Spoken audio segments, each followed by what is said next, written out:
Welcome to the Principal Podcast, where we talk about how the best professional services firms grow. Whether you're looking to scale your firm or learn from the stories of founders and leaders who've done it, you're in the right place. Join us as we interview the best leaders in professional services. Let's get on with the show. Good afternoon, everyone. Today we have a great opportunity to speak to someone with a very unique business model, Matthew Naunton at Sales Growth Team. What they specialize in help chief revenue officers and sales leaders accelerate growth through GTM alignment, revenue transformation, and operational excellence. It's quite a bit to be able to do there, Matthew, so we're going to give you a chance to share how you achieve that. But most importantly, how did you get started in this venture, starting the beginning of Sales Growth Team? Tell us your story. Yeah, I would. Thank you, Dennis, and thank you to everyone listening to this. So, yeah, it's a great story. I think I first met my co-founder, Chris White, when I was working at Hewlett-Packard Enterprise about 10 years ago. And we were tasked by the then CEO, Meg Whitman, to take a pimple on the backside and turn it into something and see if this new service offering had legs. So we basically took on the challenge, built a whole new services model for HPE. And about 3 or 4 years in, we've been really successful. We delivered $3.8 billion worth of revenue. And we thought, actually, there's a lot of other organizations going through this sales transformation, or services-led transformation. So how can we help them take what we've learned from this journey and go and help other companies make that transformation themselves? So that was so on a flight back from the US, we decided we were going to leave HPE and go and set up on our own. So that's exactly what we did and have been doing for about the last 5 years now. So it's been 5 years. So you did it almost at not the beginning, but kind of when COVID was going on. Just at the start of COVID, we thought, yeah, things are changing. We knew at the time, we obviously didn't know how long COVID was going to be impactful for. Sure. But we knew people had a real challenge with how they were trying to change the behaviors of their sales team. So we did set up in COVID. We won quite a few initial customers during the COVID years. So it has transformed how the business has operated as well. Well, when you look at what you guys did on that flight back that determined you were going to give it a go, I think it's interesting to see that you guys did that. And more importantly, you now have grown your business and have quite a bit of success from what I've read about your background. So tell me, what problems do you specifically feel you guys solve for your customers, and why is that important to you, Matt? Yeah, great questions. I think the things we typically solve is when a strategy is changing. So at HPE, they were moving from a product-centric organization into a services-led transformation. And they needed to change the behaviors of the sales teams. And I think one of the things that I've seen happen many times in my career was you'd launch a new product, you launch a new service, but sales teams were always being resistant to change.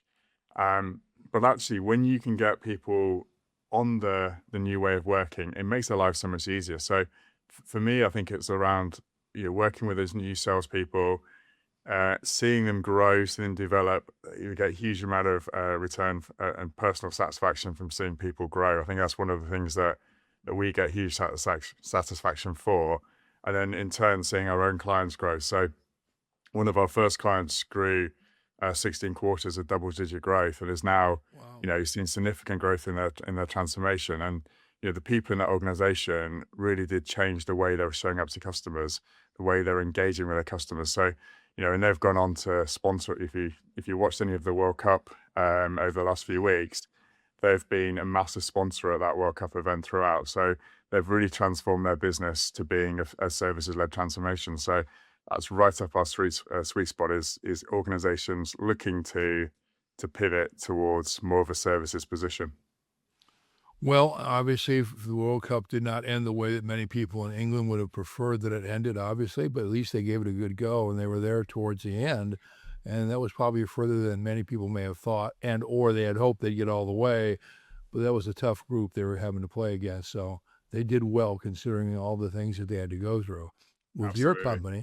your company, when you go in somewhere, tell me how you do the inner workings, because you got decision influencers who you might meet with, decision makers who make the final call on bringing you guys in. Um, how do you, when you target a client, figure out where you start out in that organization? So typically we're trying to find who's got the biggest pain, and in some cases it's been sort of the business unit leader who's trying to make the transformation and is facing active resistance and struggles. And one of our biggest clients have been doing that for 2 years. Had a couple of goes of trying to launch a new services model, and so we reached directly out to the business unit leader there, and got on very successfully. The other side of the coin is CROs and new enroll CROs predominantly who are bought into organization that are on a growth curve, and we tend to then help them diagnose the organization, find the real sweet spot of where things are broken, give them that gritty reality of their into their world, and then we take it from often from there in terms of doing the diagnostics to then help them really understand what's broken. So anyone really with a sales leadership position that's looking to drive change is a sweet spot for us. Okay. And then when you think about what's always challenging sometimes is how do you measure the success when you're in with an organization? I mean, companies love to say, well, did you move the needle for ROI and or can we observe from a metric point of view there was measurable return for your time invested with your company? How do you guys set that out? Yeah, so everything we're doing is around trying to drive the outcome. So we want people acting and doing things differently.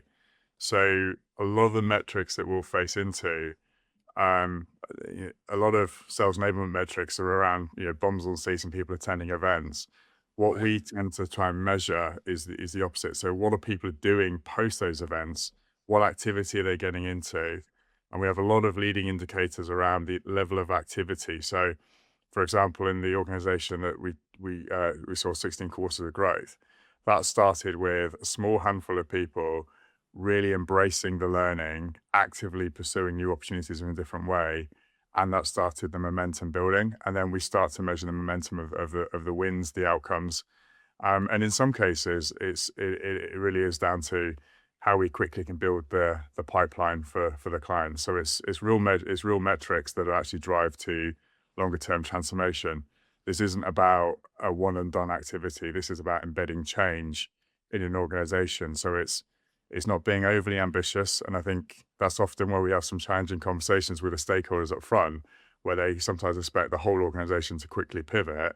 And it is a case of actually this is a journey your team needs to go on, and then we can start to drive the real outcomes, which is fundamentally measured in the new revenue and probably greater profitability as well. You know, when you think about it, and I do corporate development in the mortgage and finance industry. That's my job. Besides, obviously, enjoying being a host on Principal Podcasts.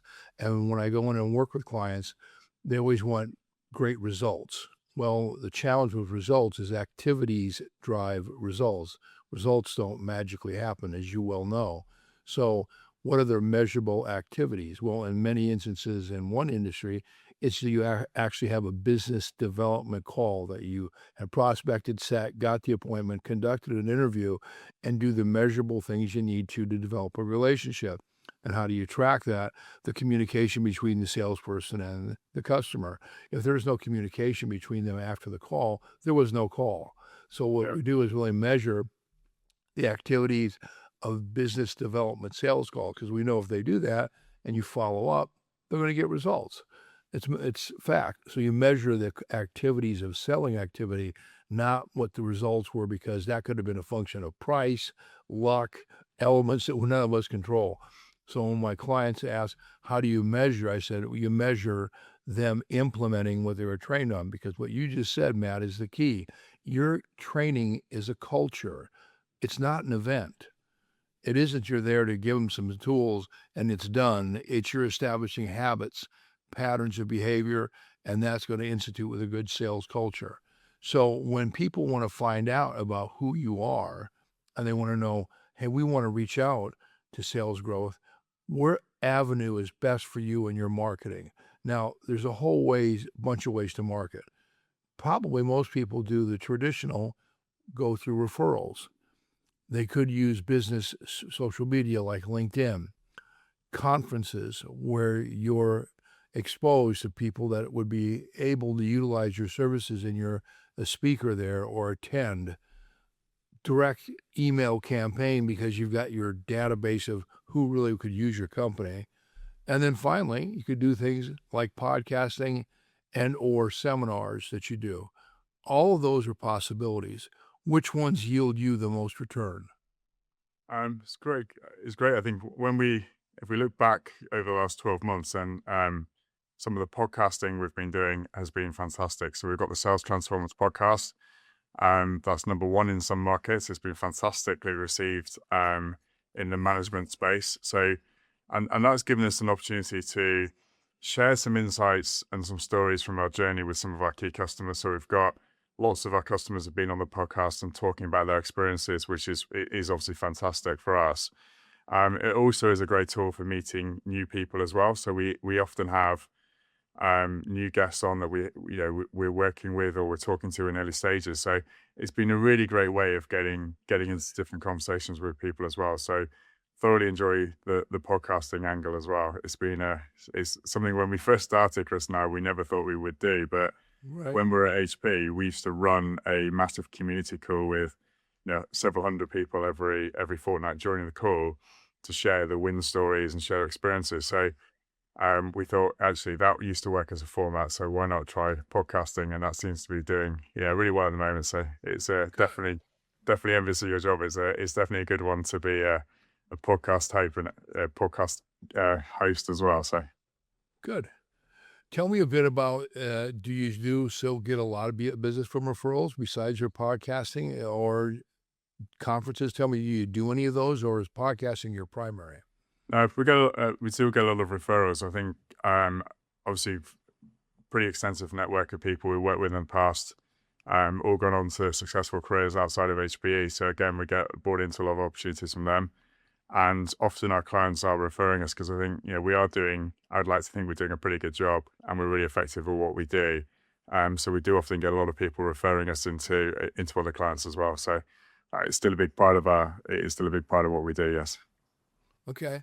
So let's kind of transition to a moment. Let's talk about, in your decision-making people, you're going after a client or someone contacts you, they've heard about you, or they saw you on a podcast and they reach out to you.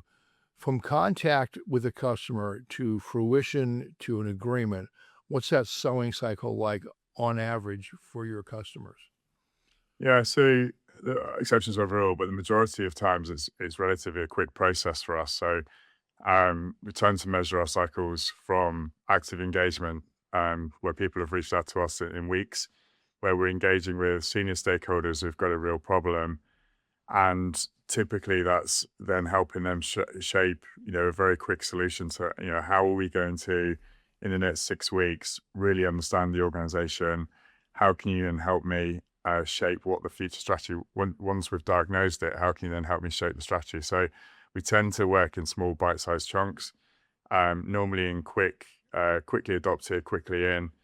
So it's generally dealing with senior stakeholders that are budget owners as well, which definitely helps the speed and acceleration there. Well, when you think about the fact that if you're at the senior stakeholder, the C-suite, they can make those decisions more effectively. But the larger the company, do you find many times you can get bogged down in an RFP, or you could have to go through different departments that you have to get their buy-in before the CEO or the CRO goes, let's go ahead and proceed? Or do you start top and then it goes down? Our active is to stay at the top as long as we possibly can. And I think in the initial, when we're dealing with the CROs and some of the business unit leaders, it sticks there for quite a while in terms of working with them, helping them, because I think part of our job is to help them really understand the landscape they're working in and then help them set a strategy. And then obviously once we're in an organization, we do work down and around the organization, absolutely.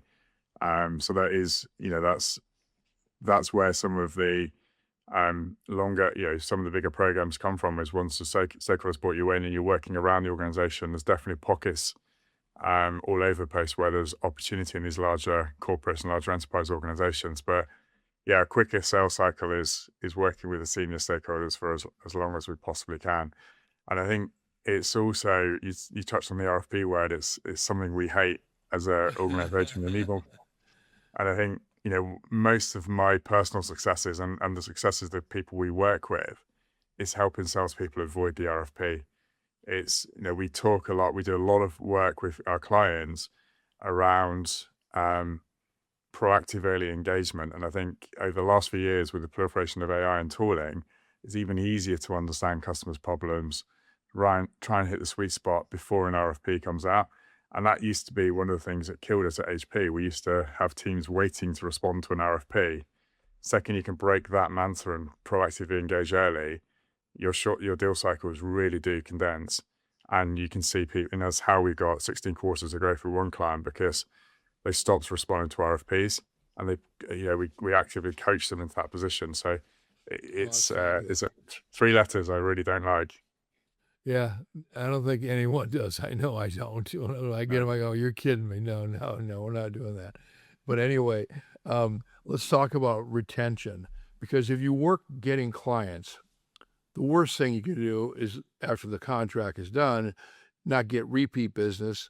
Unless your contract is such a completion, there is no other opportunity. So as you said, there could be multiple stakeholders, different departments within a company. You might do one project within one group, springboard from that into other groups within that organization. Or there's more things that happen in that company and they bring you back in. So what's your retention strategy to maintain and grow your existing clients? Yeah, it's interesting because we joke about it as the opposite. Actually, we joke about how do we make ourselves redundant with a client, and it's an odd one, that one. And what I mean by that is, our approach really is we have a series of frameworks that we use, but the main one is the drive framework for helping us to really understand the customer, really understand how they're set up and where they're trying to be. And we use a drive framework to help make that transformation. And a lot of what we do is around, trying to get that embedded really quickly in the organization, hence the sort of making ourselves redundant. It's getting the methodology and the framework into the organization. Then what we're doing, and then what we'll do is, once we understand the organization, start to make some transformation, there are, of course, natural programs that we can easily evolve into. So with one client, for example, we'd want a piece of business to do the assessment of their sales teams. In certain pockets of the organization, they were really struggling with coaching. So they'd promoted lots of hero sellers into manager roles, and the managers were reporting the news, not creating the news. So, again, that filters into a specific program with the management teams. The sellers were really struggling to qualify opportunities. So we were using the cover framework.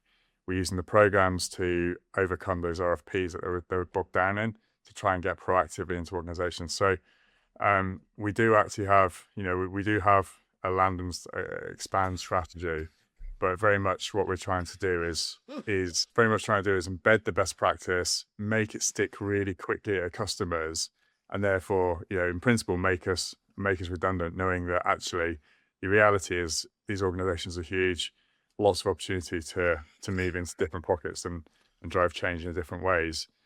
So that's, it's an interesting time in the moment, but it's definitely good to keep digging deeper into a customer. Do you deal mostly with the marketing sales group of the organization? Do you deal with IT at all, or any other divisions within the organization? Yeah, so good question. So we predominantly spend most of our time working with sales. We are spending more and more time with IT. It's only with the evolution of AI and tech programs, because I think, again, a lot of what we're doing as we move forward is putting in and making some of these programs sustainable and using technology to do that. So, for example, I've spent most of my morning working on a AI version of ourselves, and we could have an avatar of you, we could have an avatar of me, an avatar of, whoever it wants to be, being that AI coach, so it can help new salespeople through the process. So there's acting in real time. So there's a lot of things we're doing with clients where technology teams being more and more bought into and engaged with, not just the sales leaders. With your background at Hewlett-Packard, I think that would be somewhat of a comfortable transition. Obviously, a very technology-driven organization. Yeah. When you look at your opportunities going ahead, there's going to be a lot of them. But let's talk first and foremost. You just mentioned, and we had gone 21 minutes, which was very happy with not hearing the two letters AI. But now we've brought it into the game. So let's talk about, where do you see the biggest challenges in the growth ahead for sales growth team? So lots of opportunity for sales growth team right now with AI, because the way we look at AI is it's at the moment it's only as good as the people and the processes that are operating it. Correct. So as we're deploying it into a client environment, it's making sure the teams are using it, it's getting adoption, it's being used effectively. Okay. And I'll give you an example of that where, with one client, they were telling us, we've got all of our salespeople are using Claude, they're doing research, etc. So we'll actually said, well, that's fine, but you've got inconsistent processes that are running around that. So we built a single process that allowed them to really understand the customer, spoon feeding the rep every single day with nuggets of information around their account space, allowing them to go and have more and more proactive early engagement conversations. So Good. it was getting the greatness of the AI and the tech into the human process, being coached actively to make that the best practice that organization could deliver. Because one things that we're using tech to do is, when we know what the best salespeople are doing, is using the best tech available to make that repeatable across all of the environment. And that's really powerful for us. And you're helping them understand how to utilize Claude, AI, all the different mechanisms that are out there more efficiently, as what it is a tool. It's not a replacement of them. It's a tool to augment and supplement what they can do with their customer. So do you see challenges from what that technology represents that companies could say, we could go there and learn, because it's already got this massive database of knowledge, that they could help us and not have to pay for someone coming in to help with the change in our organization? How do you guys combat technology somewhat replacing some of the ideas you would have? Not you in total, but replacing. No, I think it's interesting. I think I still think there's a role for people like sales growth team, because I think we do become an accelerant of growth for these organizations. And I think even though, and as people are transforming they're transforming their landscape and they're looking at different ways of working, I still think there's a role where we can play to be that real accelerant to help drive the adoption of these programs.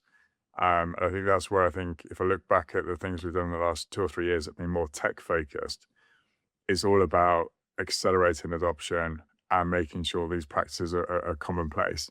I think that's really powerful for us. Okay.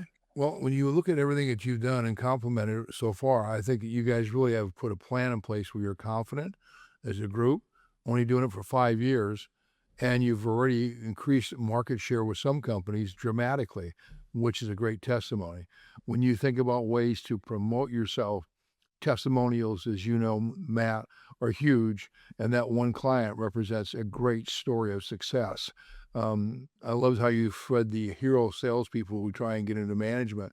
And the reality is this: sometimes the best salespeople are not the best managers. It's just the nature of things. So if you can help them become effective and efficient, then you turn what is a star into a leader. And that becomes critical in the success of what you guys are trying to do, I would imagine, in the companies you work with. So looking at everything that you guys do, you've got a great start to your business. In 5 years, already have that success. And I think your HP background for you and your partner meant a lot for you guys to put together something cohesive. So looking at what sales growth can offer, how can people reach out to you, Matt, and get the best information directly to have a dialogue with you or your partner or your sales organization? What's the best method? Yeah, best method, easiest one for me would be my email, which is matt@sales-growth.team. Obviously got the website, which is obviously sales-growth.team. And please, we have the Sales Transformers podcast where we have a lot of our client stories on there as well. So again, you could hear us on the Sales Transformers podcast, where you can get a better feel for some of the change programs that we've run and executed globally. So either direct email to you or on the podcast. Do you have anything on LinkedIn that you'd want them to reach out to, or a website? Yeah, so I'm on LinkedIn. So LinkedIn, Matthew Naunton, and websites is www.sales-growth.team. Okay.